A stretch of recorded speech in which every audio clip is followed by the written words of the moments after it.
91వ పాట. ఓ యేసు నీ ప్రేమ ఎంతో మహనీయము. మొదటి చరణము, ఆఖరి చరణం పాడుకుందాం. ఓ యేసు నీ ప్రేమ 91వ పాట. ఓ యేసు నీ ప్రేమ ఎంతో మహనీయము, ఆకాశ తారా పర్వత సముద్ర మొలకన్న గొప్పది. ఆకాశ పర్వత సముద్ర మొలకన్న గొప్పది. ఓ యేసు నీ ప్రేమ ఆగమ్యానందమే, హృదయము నిండేను ప్రభునికా. గంభీరమైనవి ప్రతి ఉదయ సాయంత్రములు స్తుతికి యోగ్యములు, స్తుతికి యోగ్యములు. ప్రతి ఉదయ సాయంత్రములు స్తుతికి యోగ్యములు, స్తుతికి యోగ్యములు. ఓ యేసు నీ ప్రేమ, అక్కడ వచనం, దేవుని గృహములో సదా స్తుతించెదను సంపూర్ణ హృదయముతో, సదా భజించెదను స్తుతి ప్రశంసలకు యోగ్యుడేసు. హల్లెలూయా ఆమేన్, హల్లెలూయా ఆమేన్. స్తుతి ప్రశంసలకు యోగ్యుడేసు. హల్లెలూయా ఆమేన్, హల్లెలూయా ఆమేన్.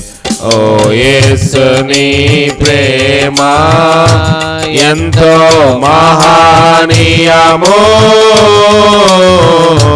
ఆకాశ తారా పర్వత సముద్రముల కన్న గొప్పది. ఆకాశ తారా పర్వత సముద్రముల కన్న గొప్పది. ఓ యేసు నీ ప్రేమ. ప్రార్థన చేసుకుందాం. జీవం గల దేవాని ఘనమైన పాదాలు కొందనాలు తండ్రి. ఈ రాత్రికాల సమయంలో నువ్వు మాకు ఏర్పాటు చేసిన ఈ శ్రేష్టమైన సమయంకై నీకు వందనాలు దేవా. ఈ గృహములో ఈ రీతిగా ఇంత త్వరగా స్తుతి కూడిక పెడతామని ఏనాడు మేము అనుకోలేదు. మార్గములను విశాలపరచువాడు నీవు, ఇరుకులో విశాలత కలుగు చేసేవాడు నీవు ప్రభువా. నీ శక్తిని బలము నాకు మాకు దయచేసి బలపరచుము. లైకత్తున విగ్రహమంత్ర శక్తులకు బలం ఏర్పడగొట్టము. నీ వాక్యములకు విరోధమైన శక్తులన్నిటినీ యేసులో బంధించుము. నీ రక్తములో మాకు జయముంది, నీ నామంలో జయమున్నది ప్రభువా. నువ్వు ప్రతి ఒక్క ఆటంకపరచు శక్తులను పటాపంచలు చేసి లయం చేయగలవు. మమ్మల్ని కలవరపరిచే ప్రతి ఆత్మను, ప్రతి శక్తిని, ప్రతి శబ్దమును వినికిని దేవా తండ్రి, మీరే దేవా తండ్రి స్వాధీనంలోకి తీసుకుని మాకు ఇరుకులో విశాలత కలుగు చేయము. ఈ గృహంలో ప్రతి చీకటి పారదలను బట్టి కృప దయచేయండి. ఈ గృహం యజమాని గారు సత్యబాబు గారిని అలాగే లక్ష్మి గారిని జ్ఞాపకం చేసుకున్నాము దేవా తండ్రి. లిఖిత అనబడిన లిడియాని జ్ఞాపకం చేసుకున్నాము దేవా తండ్రి. జశ్వంత్ని జ్ఞాపకం చేసుకున్నాము, బలపరచుము. కుటుంబంతని రక్షణ వాడను ఆస్వాదించి ప్రవేశించే భాగ్యము దయచేసి బలపరచు. ఈ ప్రార్థన ఈ సాయంకాల కూడిక నాకు మాకు మేలుకరంగా దీవెనకరంగా చేయమని మా ప్రభును రక్షకుడైన క్రీస్తు ద్వారా అడిగి వేడుకుని పొందుకొనుచున్నాం పరమ తండ్రి, ఆమెన్. ప్రభువైన యేసుక్రీస్తు నామమున మీ అందరికీ వందనాలు. కోర్ట్ రూమ్ ఏర్పాటు చేసిన కుటుంబస్తులు కూడా ప్రత్యేకమైన వందనములు తెలియజేస్తూ ఉన్నాను. దినమే వీరు సాక్ష్యం ఇచ్చిన రీతిగా ఇది కృతజ్ఞత స్తుతి కూడిక, కృతజ్ఞత స్తుతి కూటము. అనేక సార్లు మనము ఈ కూటమి గురించి వింటా ఉన్నాము. ఈ దినము మరొకసారి దీని గురించి ధ్యానం చేద్దాం. మొదటి తెస్సలోనికీయులకు రాసిన పత్రిక 5వ అధ్యాయము 18వ వచనము. మొదటి తెస్సలోనిక 5:18. ప్రతి విషయమునందును కృతజ్ఞతాస్తుతులు చెల్లించుడి.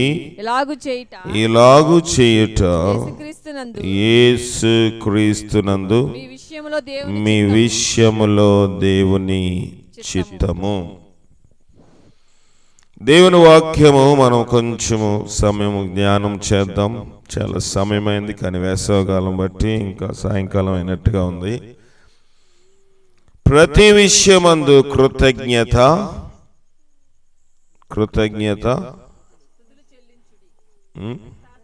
కృతజ్ఞతాస్తుతులు చెల్లించుడి. ఇలాగు చేయుట యేసుక్రీస్తునందు మీ విషయములో దేవుని. కృతజ్ఞతాస్తుతులు చెల్లించాలంట. ఎలా చెల్లించాలంట? ఇంకా యేసుక్రీస్తునందు. అవునా? ఇలాగు యేసుక్రీస్తునందు, ఇలాగు చేయటం యేసుక్రీస్తునందు మీ విషయంలో దేవుని చిత్తము. దేవుని చిత్తము చేయడం అంటే మొదటిగా కృతజ్ఞతాస్తుతులు చెల్లించాలి. గత రాత్రి మన వాక్యం విన్నాము. సొలొమోను దేవాలయంలోని ఏమైందంట? మేఘం వచ్చింది. ఎప్పుడు వచ్చింది మేఘం? చదవండి, ఎంతమంది గుర్తుంది చూద్దాం. ఇప్పుడు 21:7 నుంచి చదవండి బిగ్గరగా, త్వరగా. కాబట్టి ప్రజలు మోషే యొద్దకు వచ్చి, అది కాదు మీరు చెప్పింది. తాపకరమైన సర్పాల గురించి మీరు రెఫరెన్స్ చెప్పారు. 2వ దినవృత్తాంతముల గ్రంథము 5వ అధ్యాయము 14వ వచనం చదవండి ఇశ్రాయేల్ గారు.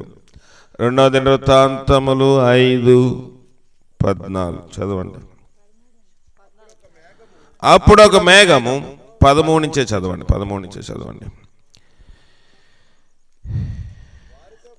వారితో కూడా బోరల ఊది యాజకులు 120 మంది నిలిచిరి.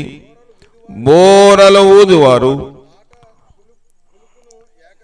పాఠకులను ఏకస్వరముతో యెహోవాకు కృతజ్ఞతాస్తుతులు చెల్లించుచు గానము చేయగా, యాజకులు పరిశుద్ధ స్థలమందు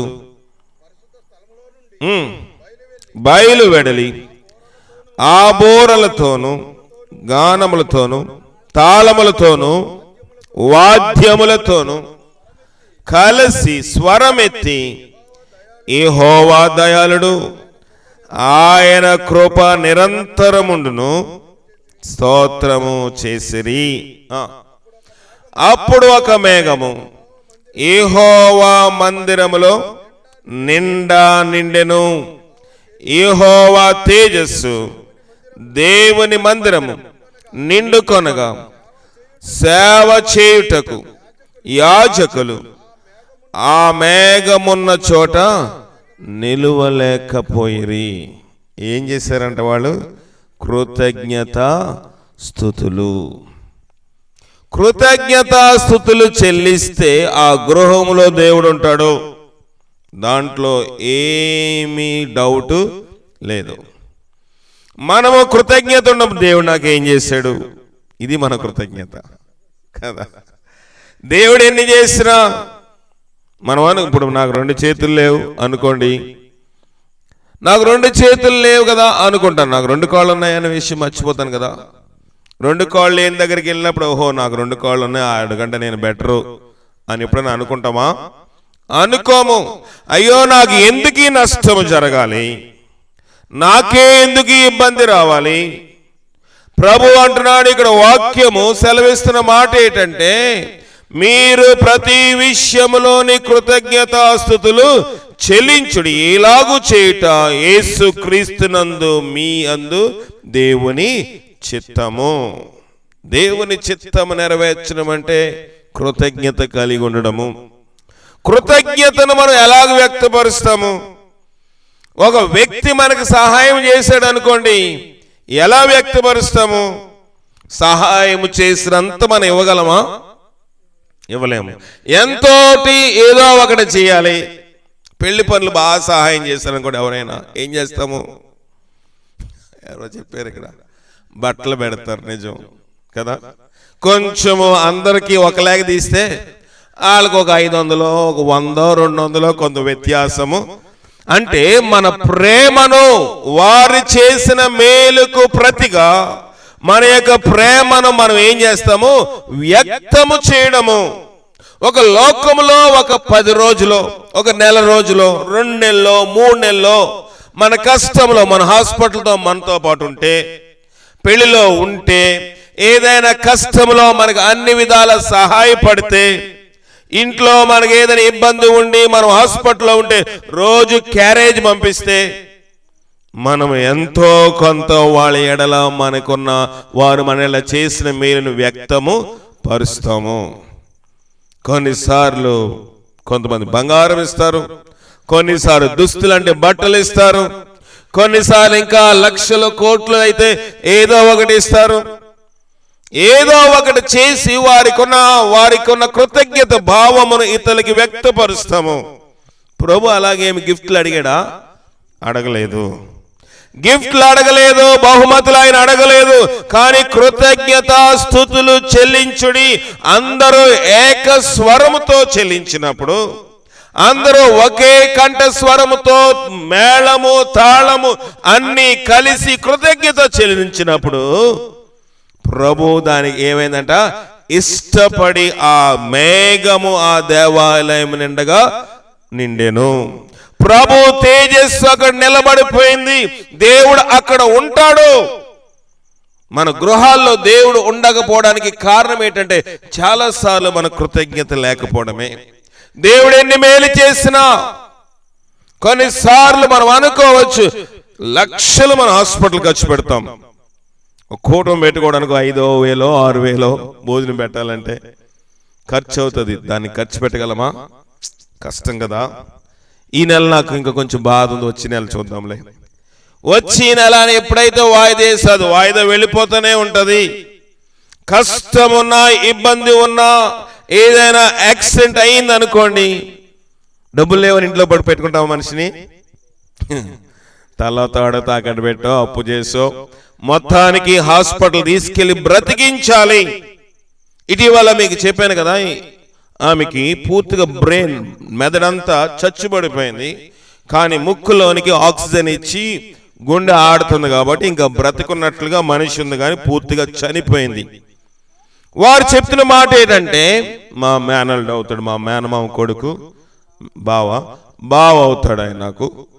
ఆయన చెప్తున్న మాట ఏంటంటే, మా ఇల్లు అయినా అమ్మేస్తాము, మా ఆస్తిని అమ్మేస్తాము, ఆమె పూర్తిగా శ్వాస ఆగే వరకు మేము ఇంటికి తీసుకెళ్ళము. రోజుకి లక్షలు కడుతున్నారు బిల్లు.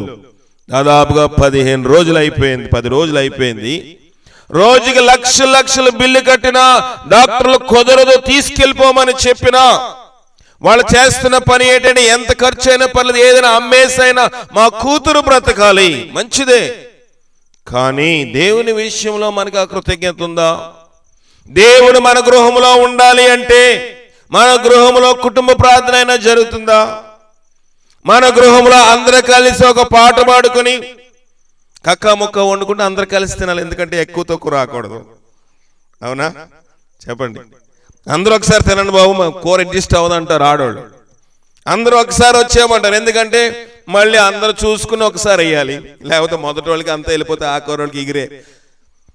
కనుక ఆ విషయంలో అయితే భోజనం బల్ల చుట్టూ భోజనం చేసాడు అందరూ ఉండాలనుకుంటాం.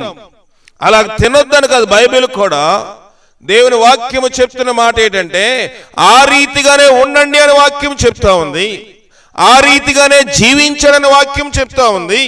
కానీ దేవుని విషయంలో మనం కృతజ్ఞత కలిగి ఉన్నామా? దేవుని ఎడల మనము ఆ అనురాగ భావం కలిగి ఉన్నామా?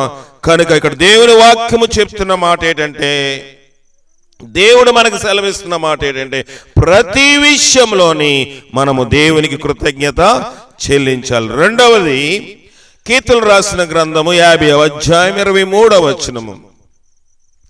కీర్తనలో 50:23 చదవండి.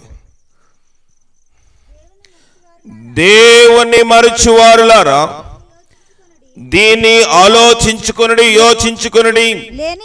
లేని ఎడల నేను మిమ్మును చీల్చుదును, తప్పించువాడు ఎవడును లేకపోయెను. స్తుతియాగము అర్పించువాడు నన్ను మహిమపరచుచున్నాడు. సరిపోతుందండి. ఇందాక మనం మొదటి పాయింట్ ఏం చదివాము? దేవుని చిత్తము, కృతజ్ఞత చెల్లించుట దేవుని చిత్తం. ఇప్పుడు స్తుతియాగము అర్పించువాడు నన్ను ఏం చేస్తున్నాడంట? మహిమపరచుచున్నాడు. కింద ఒక మంచి మాట ఉంటుంది, నేను వానికి దేవుని రక్షణ ఏంటంట? కనుపరచినట్లు వాడు మార్గము సిద్ధపరచుకొనెను. మార్గము సరళమవుతుంది. స్తుతియాగము చేయువాడు నన్ను ఏం చేస్తున్నాడు? మహిమపరుస్తున్నాడు. స్తుతియాగము చేయవాడు దేవునికి మహిమ, మనుషులకి కాదు. ఈ కూటం వల్ల దేవునికి మహిమ, నేను కనబడాలని కాదు. ఈ గృహం కట్టుకున్నారు, దేవుడు మంచి గృహం ఇచ్చాడు, ఇచ్చిన దానికి కృతజ్ఞతగా ఎప్పుడైతే దేవునికి స్తుతులు చెల్లించారో వారు ఎవరిని మహిమపరుస్తున్నారంట? దేవుణ్ణి మహిమపరుస్తున్నారు. దేవుడు యెహోవా నాకు ఉపకారము చేశాడండి, దేవుడు నాకు మేలు చేశాడు. ఈ యొక్క గృహం కొనుక్కున్న ఆ బజానా ఇచ్చిన వెంటనే వచ్చి ప్రార్థన చేయమన్నారు. చేసి వెళ్ళినప్పుడు నేను అప్పుడు అన్నాను వారితోటి, కూటం పెడతారంటే ముందు మీతో ప్రార్థన చేయించేసాం కదండి, తర్వాత మేము చేసుకుంటాం అన్నారు. కానీ నేడు దినము ఇలా కూటం పెట్టడానికి దేవుడు సహాయము చేశాడు. స్తుతియాగం అర్పించువాడు దేవుని ఏం చేస్తాడంట? మహిమపరచాలి. దేవుని మహిమపరచడం అంటే ఏంటి? లోకములో మనము మనుషులు మహిమపరచడానికి, మనుషులు గణపరచడానికి సాల్వ కప్తాము, లేదా పూల బొకే ఇస్తాము, కొత్త బట్టలు ఇస్తాము, ఉంగరం ఇస్తాము, ఏదేదో సన్మాన కార్యక్రమాలు చేస్తాము. దేవునికి చేయగలమా? ఆయన కుర్చీలో కూర్చోబెట్టి సాల్వ కప్పగలమా? పూల బొకే ఇస్తే వచ్చి ఆయన రిసీవ్ చేసుకుంటాడా? లేదు. ఆయనకిచ్చే సన్మానము ఏమైనా ఉంది అంటే స్తుతియాగము చేయవాడు ఆయనను ఏం చేస్తున్నాడంట? మహింపరుస్తున్నాడు. అలాంటి వారికి నేను మార్గము సరళము చేసుకుంటాడని వాక్యం సెలవిస్తుంది. మూడవ చూద్దాం. కీర్తనలు 100వ అధ్యాయం 4వ వచనము. కీర్తనలు 100వ అధ్యాయము. కృతజ్ఞతాస్తుతులు చెల్లించుచు ఆయన గుమ్మములో ప్రవేశించుడి. ఎలాగ రావాలంటే దేవుని సన్నిధికి కృతజ్ఞతతో రావాలి. మొదటిది కృతజ్ఞతాస్తుతులు చెల్లించుట దేవుని చేస్తాము. రెండవది కృతజ్ఞత చెల్లించేవాడు, స్తుతియాగము చేయవాడు దేవునికి ఏం చేస్తున్నాడంట? మహింపరుస్తున్నాడు. మూడవది దేవుని సన్నిధికి రావడమే. ప్రవేశించేటప్పుడే లోపల వచ్చి పాట పాడడం కాదండి. లోపలే పాట పాడడం అనుకో. మనం కొన్నిసార్లు ఎవరైనా పాట పాడితే చూస్తూ ఉంటాము. నాకు రాదండి. ఎప్పుడు ఏమొస్తుంది చెప్పండి. మనకి ఏమొస్తుంది చెప్పండి? తినడం అయితే వస్తుంది కదా ఖచ్చితంగా. అందరికీ పుట్టుకతో ఎవరికైనా తినడం వస్తుందా? పుట్టుకతో చంటి బిడ్డకి పాలు తాగడం వస్తుందా? కానీ ఎప్పుడైతే సన్యపానం చేసేటప్పుడు ఆటోమేటిక్ గా అతడు తెలియకుండానే, అతని జ్ఞానము లేకుండానే తల్లి పాలను సన్యపానము చేస్తాడు. మంచిది. ఇది ప్రకృతి యొక్క ధర్మము. కానీ దేవుని వాక్యము చెప్తున్న మాట ఏంటంటే దేవుని మందిరములోనికి ప్రవేశించేటప్పుడు కృతజ్ఞతాస్తుతులు చెల్లించు గుమ్మములోనికి లోపలికి రావాలంట. అయ్యా ప్రభువా, మనకి ఎన్నో భారాలు ఉంటాయి. మనుషుడు కష్టం లేని మనుషులు అంటే ఉండడు. కానీ ప్రభువా, ఈ దినము నూతనమైన దినం ఇచ్చావు. ఈ దినము నీ మందిరంలోకి రావడానికి నాకు అవకాశం ఇచ్చావు. ఈ దినము నీ మందిరంలో ప్రవేశించడానికి నాకు ఇంకా ఆయుష్నిచ్చావు. అనేక మంది పడక్కల మీద ఉండగానే ఏమైపోతున్నారు? చనిపోతున్నారు, హతులైపోతున్నారు, మరణమైపోతున్నారు. కానీ దేవుడు నీకు నాకు ఆయుషిస్తే, దేవునికి కృతజ్ఞత లేకుండా ఆయన గుమ్మంలోనికి వచ్చేటప్పుడు ఏం చేసుకుంటూ వచ్చాము? ఎవరితో మాట్లాడుకుంటూ అనాలోచనగా మనం దేవుని సంధికి రావడానికి వీలు లేదు. కనుక గుమ్మము ఎంటర్ అవుతున్నప్పుడే కృతజ్ఞత స్తుతులు చెల్లించుతూ గుమ్మంలోనికి రావాలంట. 4వది లూకా 22:19. లూకా 22:19.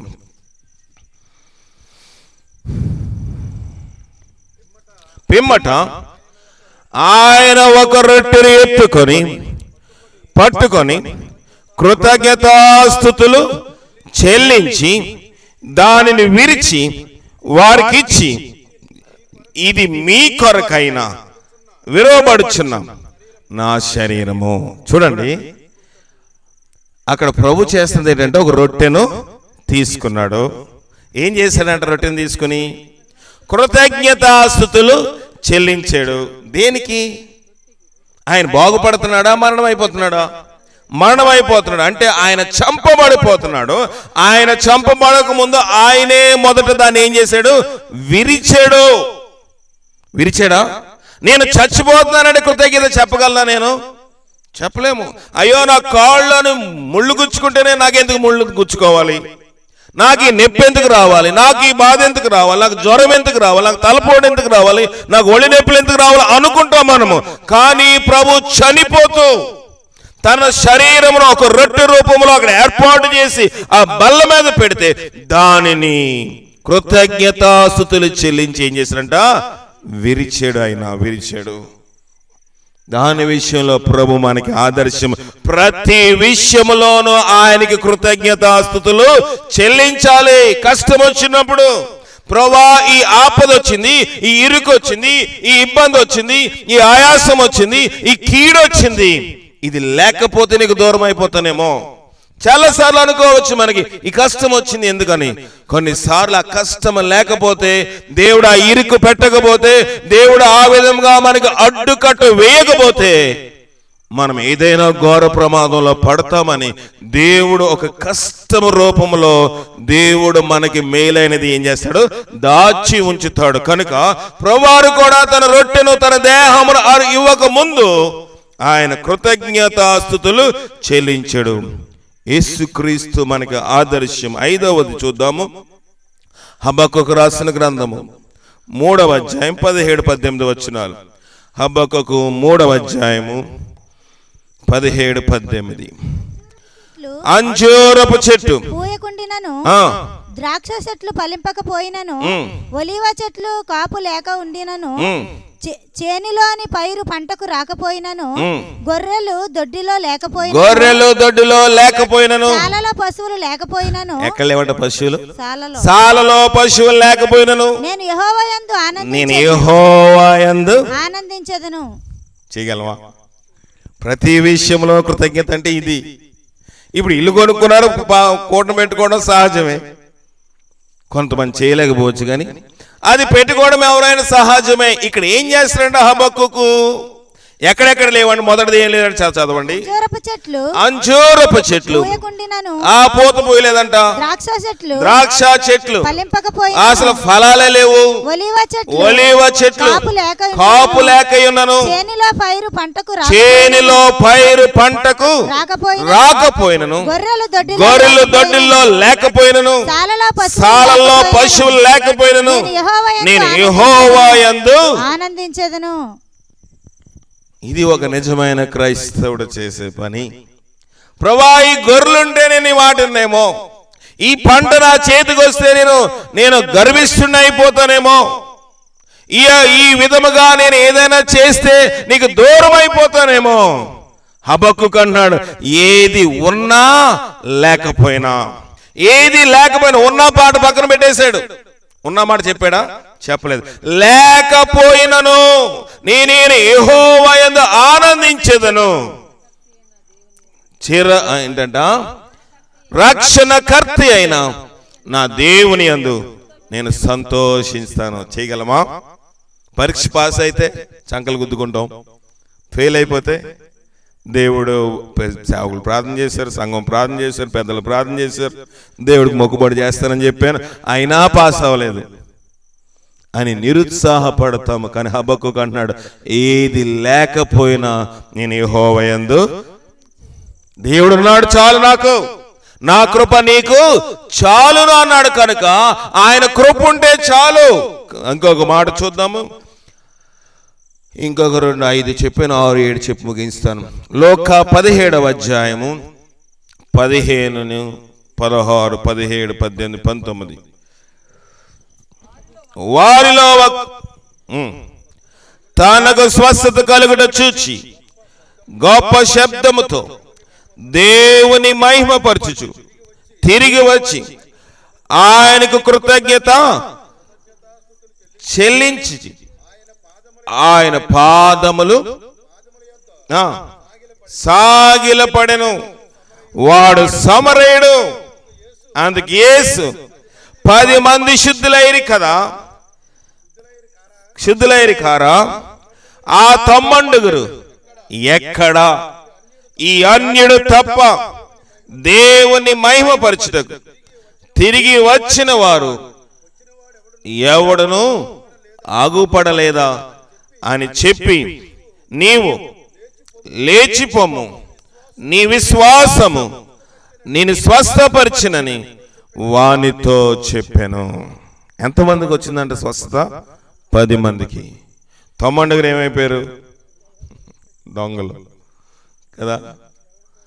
మిగతా వాళ్ళకి స్వస్థత రాలేదనా? ఆ స్వస్థత పొందినవాడు ఎవడంట? సమరేయుడు అని అక్కడ రాసి ప్రభు నాడి అన్యుడు. అన్యుడంటే దేవుని తెలియనటువంటి వాడు, క్రీస్తుని ఎరగనటువంటి వాడు, మారు మనసు లేనటువంటి వాడు, బాప్తిస్మం లేనటువంటి వాడు, పశ్చాత్తాపం లేనటువంటి వాడు. కానీ ఏముంది అతనికి? కృతజ్ఞత భావము ఉంది. మిగతా తమ్మండుగురు ఎక్కడా? వాళ్ళు దేవుని ఎరిగినటువంటి వారు, ప్రార్థనకు వచ్చినటువంటి వారు, దేవునిలో అనుభవం ఉన్నటువంటి వారు. కానీ ప్రభు చెప్తున్న మాట ఏంటంటే, మిగతా తమ్మండుగురు ఏరండి, నేను 10 మందినిగా స్వస్థపరిచాను, 10 మంది కదా మేలు పొందారు. ఈ అన్యుడు తప్ప దేవునికి కృతజ్ఞత చెప్పడానికి ఎవరు రాలేదు. ఏంటి? వాడు గొప్ప శబ్దముతోటి. ప్రియమైన దేవుని సంగమా, మన గృహంలో ఆశీర్వాదము కదువైపోవడానికి కారణం ఏంటంటే కృతజ్ఞత భావం లేకపోవడమే. దశమాగం ఇచ్చామండి, కానుక ఇచ్చామండి కాదు. మొదట దేవునికి నువ్వు ఏం కలిగి ఉండాలి? కృతజ్ఞత కలిగి ఉండాలి. అది దేవుని చిత్తము. అది ప్రక్కన పెట్టేసి కొన్నిసార్లు మనం ఖర్చు పెట్టేసాం అనుకోండి. ఇప్పుడు కూడం ఖర్చు పెట్టారు, ఖర్చు పెట్టేసి ఎంత ఖర్చు అయిపోయింది అనుకుంటే కృతజ్ఞత అవుతుందా? అవుతుంది. అయ్యో నాకు డబ్బులు లేపని ఖర్చు పెట్టానండి, మంచిదే. కానీ ఖర్చు అయిపోయిందని లెక్క చూసుకోకూడదని వాక్యం సెలవిస్తా ఉంది. మనం పెట్టపోయినా పర్లేదు, కానీ దేవుని విషయంలోని మనం ఏదైనా దేవుని విషయంలో కార్యం చేసి నేను ఎంత ఖర్చు చేసానని లెక్క చూస్తే ప్రభు అంటున్నాడు, వాడితో కలిసి కూడా భోజనము చేయకూడదని వాక్యం సెలవిస్తా ఉంది. మనం లెక్కలేయకూడదు. దేవునికి ఇవ్వకపోయిన దేవుడు అడగడు, కానీ ఇచ్చి లెక్క చూసి నీవు వారితో కలిసి భోజనం చేయకము, వాడు తినుము త్రాగుమనితో చెప్తాడు, కానీ వారు ఆంతర్యములో లెక్కలు చూసుకుంటాడని సామెతల గ్రంథకర్త అయిన సొలొమోను తేటగా దాని విషయంలో చెప్తా ఉన్నాడు. కనుక ఇక్కడ 90 10 మంది శుద్ధులేరంట, ఒక్కడే దేవుని దగ్గరకు వచ్చాడు. మన జీవితంలో మనం దేవునికి కృతజ్ఞత కలిగి ఉన్నామా? ఆఖరిగా ఫిలిప్పీలు రాసిన పత్రిక 4, 6, 7 వచనాలు చదవండి. ఫిలిప్పీ 4వ అధ్యాయము 6, 7 వచనాలు. దేనిని గూర్చి చింతపడకుడి గాని ప్రతి విషయములోను ప్రార్థన విజ్ఞాపనముల చేత కృతజ్ఞతాపూర్వకంగా మీ విన్నపములు దేవునికి తెలియచేయడి. ఎలా తెలియజేయాలంటే దేవునికి ప్రార్థన ఎలా చేయాలంట? చదవండి. దేనిని గూర్చి చింత పడకుడి గాని ప్రతి విషయంలో ప్రార్థన విజ్ఞాపనల చేత కృతజ్ఞతాపూర్వకముగా మీ విన్నపములు దేవునికి తెలియజేయుడి. కృతజ్ఞత పూర్వకంగా విన్నపములు దేవునికి తెలియచేయాలంట. కృతజ్ఞత పూర్వకముగా మనము ప్రభా అది ఇచ్చావు ప్రభా, నీకు వందనాలు ప్రభా, నా జీవితంలో ఇలా నన్ను రక్షించావు, నీకు వందనాలు ప్రభా, నా బ్రతుకులో నాకు ఈ యొక్క స్థితిలోంచి నీ స్థితిలోనికి లాక్కొచ్చావు, నీకు వందనాలు ప్రభా అని కృతజ్ఞత పూర్వకంగా ప్రార్థన విజ్ఞాపన ఆయనకి చెల్లించాలి. ఏ విషయంలో కృతజ్ఞత లేకపోతే దేవుడు ఆ ప్రార్థన ఆలకించడు. ఒక జలకి ఇద్దరు కుమార్తెలు ఉన్నారా? మొదటి దాని పేరు ఇమ్ము, రెండో దాని పేరు ఇమ్ము. మనం ఎప్పుడు ప్రభా నాకు అది దయచేయి, ఇది దయచేయి, అది దయచేయి, ప్రభు దయచేసినందుకు కృతజ్ఞత ఉందా? ఉద్యోగం లేకపోతే ఉద్యోగం లేదు ప్రభు అంటాం, ఉద్యోగం ఇస్తే దేవుని సందులో కనపడం. కృతజ్ఞత అంటారు అది. ప్రభా నాకు ఇది దయచే ప్రభా ఉద్యోగం ఇచ్చిన తర్వాత ప్రభా నాకు ఈ ఉద్యోగం ఇచ్చినావు, దీనిలో నేను మహింపరచాలి, నేను ఘనపరచాలి.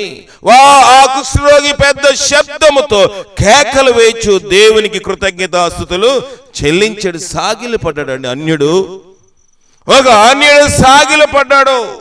దేవాలయంలో దేవుని యొక్క మహిమ, దేవుని సన్నిధి రావడానికి యాజకులు కాదు, అక్కడ గాన పరిచర్య చేసేవారు ఒకే స్వరముతో ఏం చేశారంట? పాడారు. ఆ స్వరము అందరు ఒకే స్వరంతో పాడారంటే అందరిలో ఏ ఆత్మ ఉంది? ఏకాత్మ ఉంది. మనకి ఉంటది ఏకాత్మ. ఒకళ్ళు పాడితే మనం పాడనీలే, ఆళ్ళే పాడుకుంటారులే.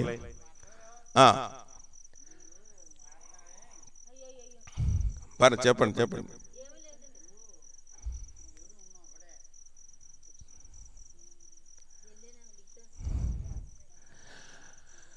కనుక మనకి ఏముండాలంట?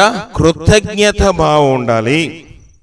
కనుక దేవుని వాక్యం సెలవిస్తున్న మాట ఏంటంటే కృతజ్ఞత భావం లేని వారుగా మనం ఉన్నాం. ఈ లోకంలోని ఒక సామెత ఉంది ఏంటంటే సర్వ పాప పరిహారార్థము రక్త ప్రోక్షణము అవశ్యం తద్రక్తం పుణ్యదాన బలియాగము. సర్వ పాపం పోవాలంటే ఏం కావాలంట?